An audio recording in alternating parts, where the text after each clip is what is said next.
Now suppose that the average amount of daily necessaries of a laboring man require 6 hours of average labor for their production. Suppose, moreover, 6 hours of average labor to be realized in a quantity of gold equal to 3 shillings.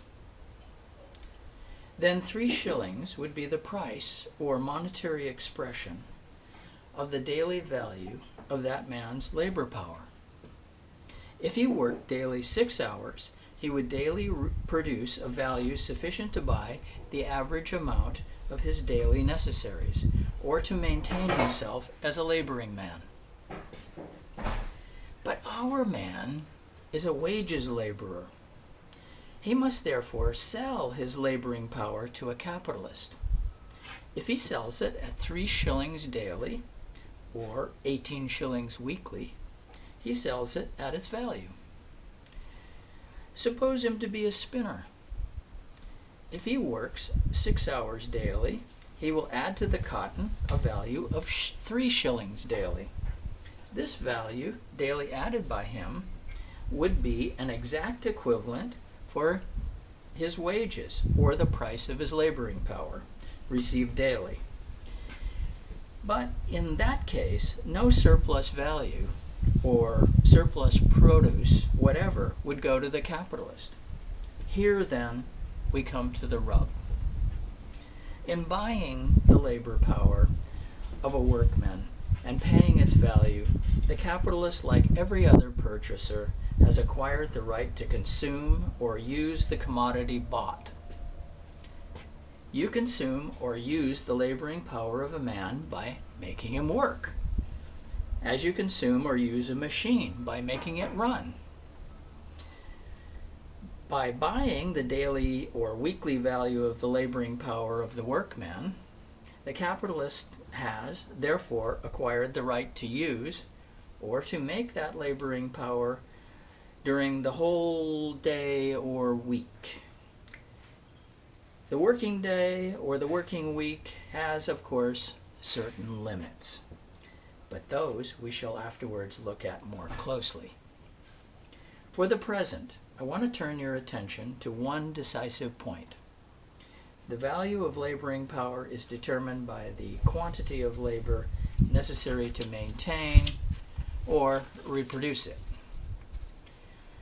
But the use of that laboring power is only limited by the active energies and physical strength of the laborer. The daily or weekly value of laboring power is quite distinct from the daily or weekly exercise of that power. The same as the food a horse wants and the time it can carry the horseman are quite distinct. The quantity of labor by which the value of the workman's laboring power is limited forms by no means a limit to the quantity of labor which his laboring power is apt to perform. Take the example of our spinner. We have seen that to daily reproduce his laboring power, he must daily reproduce a value of 3 shillings, which he will do by working 6 hours daily. But this does not disable him from working 10 or 12 or more hours a day. But by paying the daily or weekly value of the spinner's laboring power, the capitalist has acquired the right of using that labor power during the whole day or week.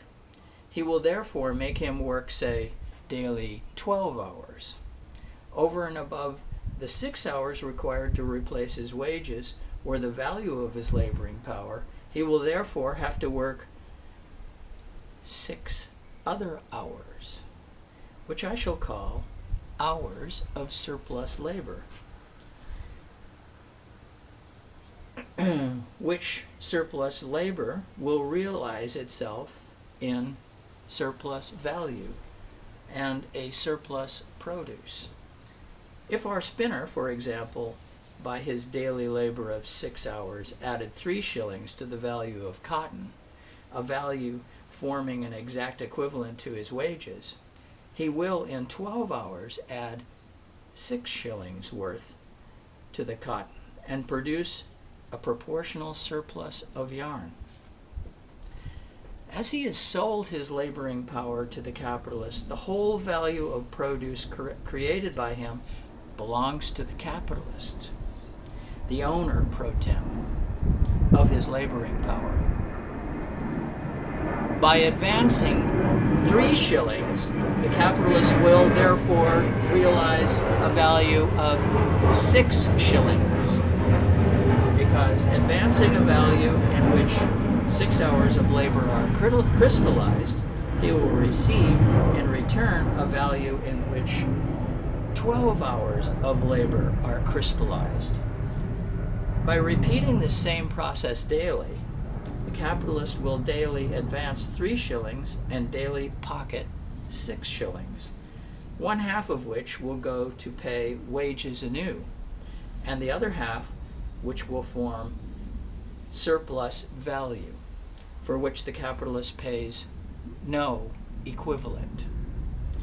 It is this sort of exchange between capital and labor upon which capitalistic production, or the wages system, is founded, and which must constantly result in reproducing the working man as working man and the capitalist as a capitalist.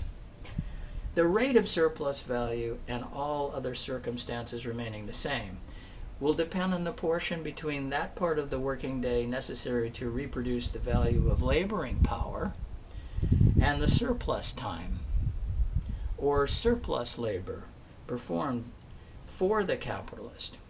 It will therefore depend on the ratio in which the working day is prolonged over and above that extent by which the working man would only reproduce the value of his laboring power, or replace his wages.